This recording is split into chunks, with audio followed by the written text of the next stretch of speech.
Semua mengingat Francesco Totti sebagai pangeran Roma. Orang-orang juga tak akan pernah lupa dengan keindahan permainan yang diperlihatkan Zinedine Zidane. Namun, untuk satu nama yang seharusnya mendapat lebih banyak pujian, sedikit yang mengingat tentang perjuangan serta pengorbanan yang telah dilakukan. Rui Manuel Cesar Costa, atau yang lebih akrab disapa Rui Costa, menjadi satu legenda yang terselip di antara 100 nama terbaik dunia versi Pele. Cristiano Ronaldo, juniornya di Portugal, juga menjadikan Rui Costa sebagai pemain idolanya. Sementara Ricardo Kakak yang berhasil mengambil tempatnya di AC Milan menganggap Rui Costa sebagai guru hingga profesor yang mengajarkannya banyak sekali hal. Maka tak salah bila dia diberi julukan Sang Maestro. Gerak-geriknya di lapangan dalam menyusun serangan bak pertunjukan orkestra berkelas. Permainannya jarang mengecewakan. Dedikasinya terhadap sepak bola juga tak terbantahkan. Pun dengan kecintaan terhadap klub yang dibela memiliki arti yang lebih dalam dari apapun bagi Rui Costa. Rui Costa sudah menghirup wangi aroma Benfica sejak pertama kali membuka mata. Semua keluarganya mendukung dan sangat mencintai Benfica. Maka tak heran bila ketika usianya baru menginjak 5 tahun, ayahnya langsung membawa Rui Costa ke sebuah seleksi besar-besaran yang dilakukan Akademi Benfica. Perlu diketahui bahwa saat itu Rui Costa sudah sangat aktif bermain sepak bola. Namun ketika itu ia berlaga di sebuah lapangan dalam ruangan. Bersama tim futsal bernama Damaya Ginasio Clube, Rui Costa dipandang sebagai salah satu bakat yang sangat menjanjikan. Tepat di tahun 1977, Rui Costa lantas mendatangi seleksi yang diikuti oleh sekitar 500 anak dari seluruh penjuru Portugal.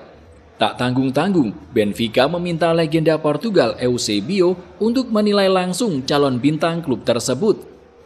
Semua diberi kesempatan selama kurang lebih 10 menit untuk unjuk kebolehan. Tanpa berlama-lama, Eusebio sudah yakin bahwa Rui Costa kelak akan menjadi pemain penting bagi Portugal. Rui Costa kecil benar-benar membuat Eusebio terkesima. Legenda Portugal dan juga Benfica itu mendatangi langsung ayah Rui Costa dengan mengatakan bahwa anaknya telah lolos ke dalam daftar 22 pemain terbaik yang dicari Benfica. Sejak tahun 1977 sampai 1990, Rui Costa setia mengenakan seragam Benfica. Kemampuannya berkembang. Dia bermain sebagai pengatur serangan yang akurasi umpannya banyak mendapat pujian. Sejak diterima menjadi salah satu siswa di Akademi Sepak Bola Benfica, Rui Costa selalu masuk di semua kelompok umur Benfica. Kemudian, pada tahun 1990, setelah bertahun-tahun menaiki setiap jenjang pendidikan di Benfica, Rui Costa mendapat promosi ke tim senior. Namun ia tak langsung mendapatkan tempat di skuad tim utama. Pada musim pertamanya menjadi pemain pro, Rui Costa dipinjamkan terlebih dahulu ke AD Fafe. Kesempatannya di masa peminjaman dimanfaatkan betul oleh Rui Costa untuk menambah jam terbang. Alhasil, Carlos Queiroz memanggilnya ke daftar skuad Portugal untuk Piala Dunia Junior 1991. Saat itu, Rui Costa menjadi bagian dari generasi emas Portugal yang juga dihuni oleh Luis Figo hingga Joao Pinto yang keluar sebagai juara.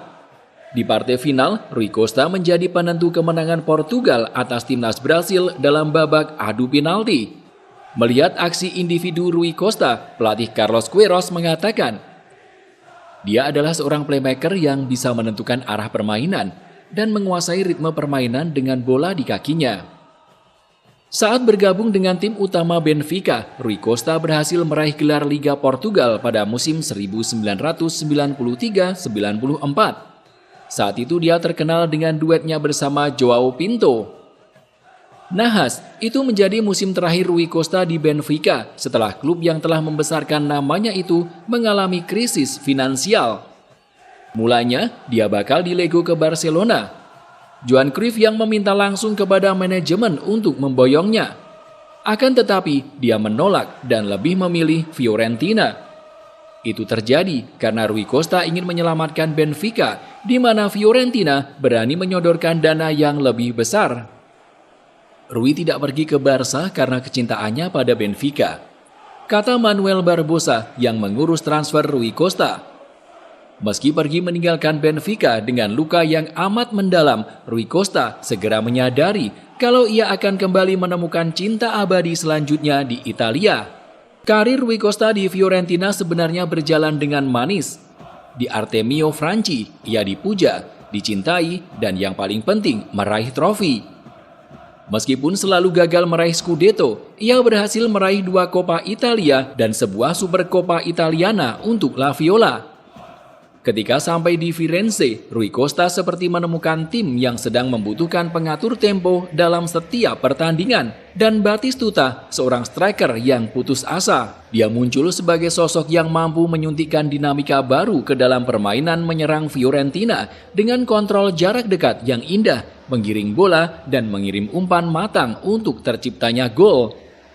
Duetnya dengan nama Gabriel Batistuta benar-benar sangat melegenda. Bahkan 2 nama itu kian menguatkan anggapan kalau sepak bola Italia di era 90-an benar-benar superior. Tak ada yang mampu menandinginya. Rui Costa adalah rahasia di balik keganasan Batistuta. Di bawah arahan pelatih Claudio Ranieri, Rui Costa memulai karirnya dengan baik bersama La Viola. Hasilnya memang tak langsung terlihat. Tapi dia akhirnya berhasil mencetak gol pertamanya dalam kemenangan 4-1 atas Padova di pekan ke-7 berkat bantuan Batistuta. Pekan berikutnya, permainan 1-2 mereka kembali menghasilkan gol indah. Itulah awal duet Rui Costa-Batistuta di Fiorentina. Dengan keahliannya dalam mengatur serangan serta memberi umpan, Rui Costa sangat memudahkan Batistuta untuk mencetak gol sebanyak-banyaknya. Hasil dari magis yang ditunjukkan, Fiorentina berhasil meraih trofi Coppa Italia pada 1995-96. Perlu diketahui bahwa itu menjadi trofi mayor pertama La Viola sejak tahun 1975. Duet ini menikmati pemahaman yang hampir seperti telepati di lapangan. Jika menciptakan peluang gol adalah keahlian Rui Costa, maka Batistuta yang menyelesaikan jadi gol. Penyerang Argentina itu memanglah seorang finisher yang ulung dan itu semua bisa terbukti berkat adanya rekan setim yang merupakan maestro andal yang mampu memberikan assist dalam segala bentuk seperti Rui Costa. Dari semua striker yang bermain bersamaku, dia punya kemampuan mencetak gol terbaik. Dia bisa mencetak gol dari mana saja. Sundulan, tendangan bebas, penalti, dari luar area, dengan punggung, bahu dan tumitnya. Dia mencetak gol dengan berbagai cara. Ucap Rui Costa. Rui Costa bertahan selama kurang lebih 7 tahun di Fiorentina. Ketika Batistuta putuskan hengkang ke AS Roma, Rui Costa lantas menjalin kerjasama yang apik dengan Enrico Chiesa. Buah dari umpan-umpannya yang sangat akurat, Fiorentina kembali meraih gelar Coppa Italia pada musim 2000-2001. Meski berhasil meraih gelar juara Coppa Italia, Rui Costa rupanya mengaku sangat merindukan Batistuta yang di akhir musim juga berhasil mewujudkan mimpinya meraih Scudetto bersama AS Roma. Di satu sisi, aku senang karena punya lebih banyak tanggung jawab. Aku adalah kapten. Tapi di saat yang sama, aku sangat merindukan Batistuta. Yang lebih menyedihkan bagi Rui Costa, ia dipaksa untuk mengulangi pengalamannya di Benfica. Fiorentina mengalami krisis finansial yang membuat Rui Costa harus rela dijual. Ketika itu, Rui Costa sempat menjadi incaran serius Real Madrid. Namun karena sejumlah faktor, ia lebih memilih AC Milan yang masih berkompetisi di Serie A. Dengan dana sekitar 42 juta euro, Rui Costa menjadi pemain termahal yang pernah didatangkan I Rossoneri ketika itu. Mendapatkan pemain sekelas Rui Costa jelas menjadi keuntungan besar buat AC Milan. Sebab Rui Costa punya kemampuan yang sangat ciamik. Gaya permainannya sangat khas. Ketika bola berada di kakinya, bola seakan melekat. Sulit sekali merebut bola darinya. Gerakannya yang lamban dan terkesan malas malah membuat permainannya terlihat elegan. Lagi-lagi, julukan sang maestro yang disematkan pada dirinya mampu diemban dengan sangat baik. Umpan-umpan tak terduga darinya sangat memanjakan para penyerang yang berdiri di depannya. Selain Batistuta tentunya, nama Shevchenko dan Inzaghi juga pernah dimanjakan oleh sang maestro. Permainannya mentahbiskannya menjadi salah satu pemain yang layak menggunakan nomor punggung 10. Rui Costa punya kecerdasan yang sangat luar biasa. Cara bermainnya dan cara dalam menempatkan diri di lapangan juga tak terbantahkan. Saat mendikte permainan, Rui Costa kerap membingungkan lawan dengan dribble yang sangat mematikan. Jangan lupakan pula ketenangannya dalam mengambil keputusan, meski berada dalam situasi yang sangat tidak menguntungkan.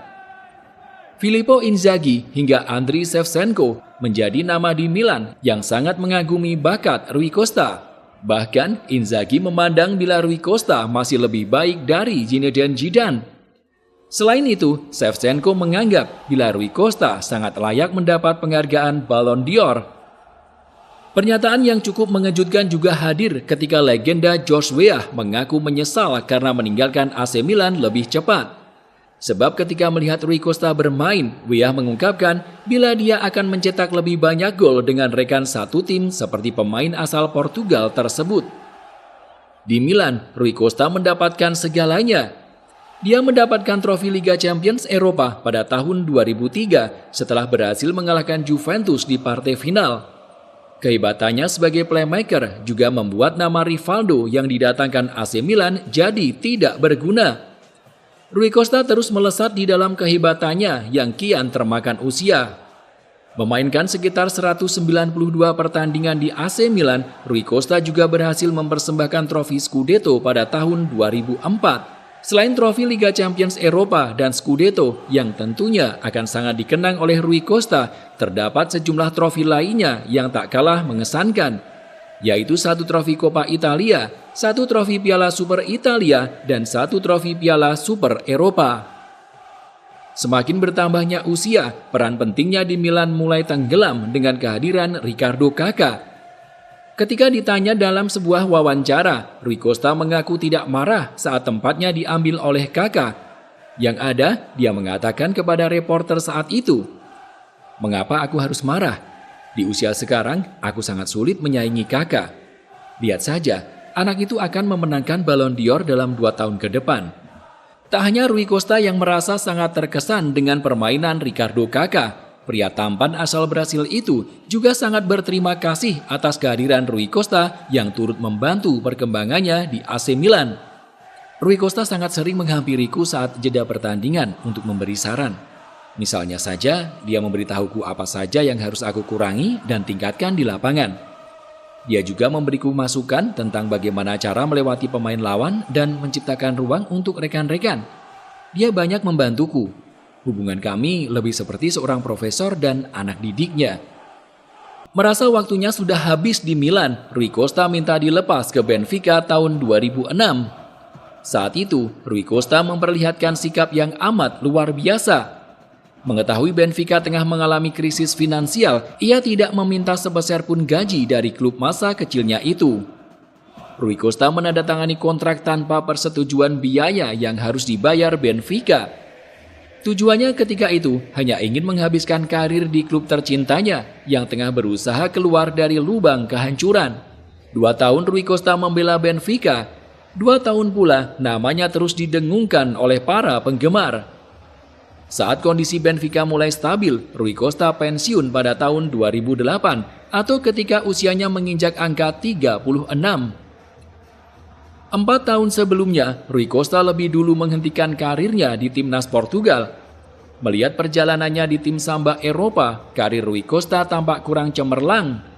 Meski awalnya digadang-gadang sebagai generasi emas, tak ada satu gelar bergengsi pun yang diraih Costa dan kawan-kawan di level senior.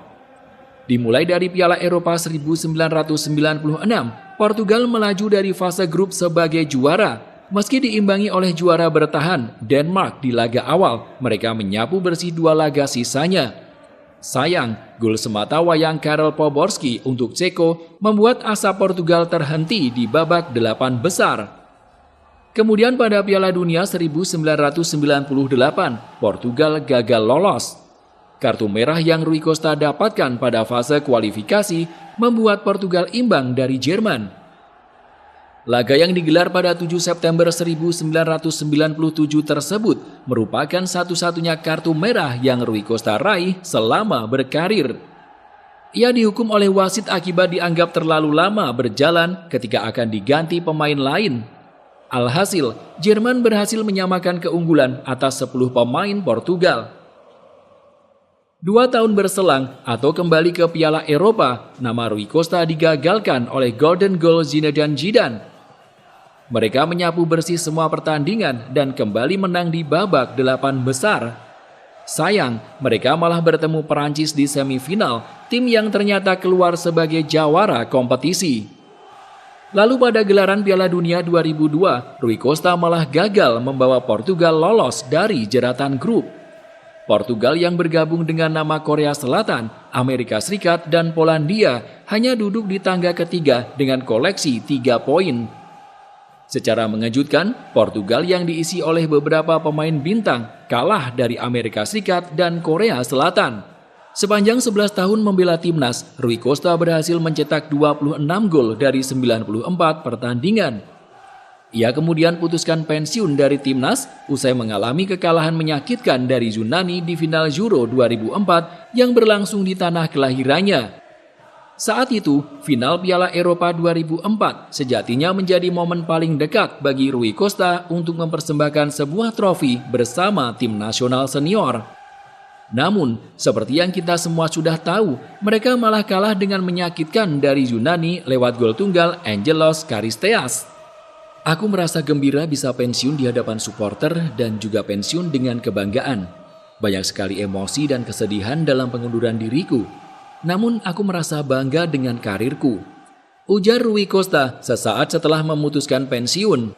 Tepat setelah memutuskan pensiun dari dunia sepak bola pada tahun 2008 silam, Rui Costa tak bisa berada jauh-jauh dari olahraga yang telah membesarkan namanya. Dia yang sangat mencintai Benfica langsung diangkat sebagai direktur olahraga klub.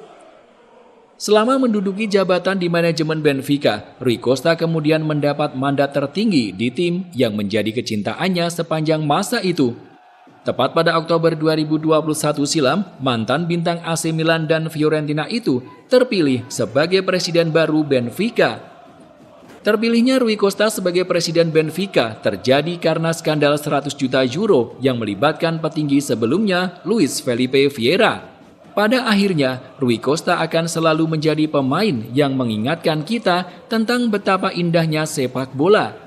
Dia akan selalu dikagumi, meski namanya seringkali tersingkir oleh bintang yang lebih bersinar di mata penggemar.